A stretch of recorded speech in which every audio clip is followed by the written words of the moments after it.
Romana's ankle was turned rather than actually twisted, and after a few minutes' rest she was able to walk normally again. By the time they reached their destination, the sinister green twilight had receded, and the tower's ivy-covered walls were basking peacefully in the rays of the late afternoon sun. They were marched through a great arched doorway into the darkness of the tower.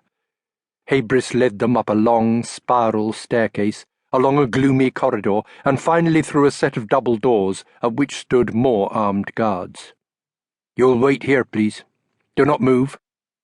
Habris bowed and withdrew. The doors closed behind him. Romana and the doctor looked round. They were in a huge circular chamber, walls decorated with rich and sombre hangings. On a raised dais at the far end were twin thrones, side by side. The whole place had an atmosphere of gloomy splendour, and was obviously some kind of formal stateroom.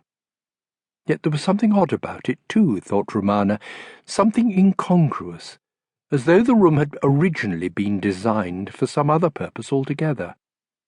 The doctor, too, seemed puzzled by his surroundings.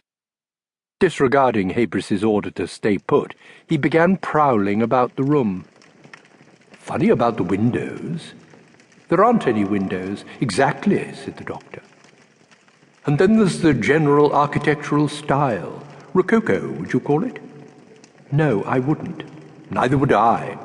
The doctor rapped one of the walls with his knuckles, then knelt and did the same to the floor.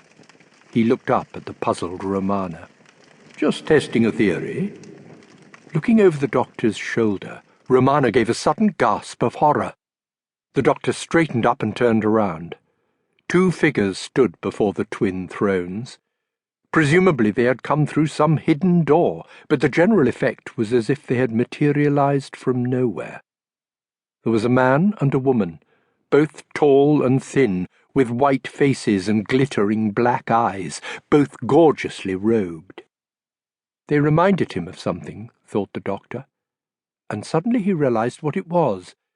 The king and queen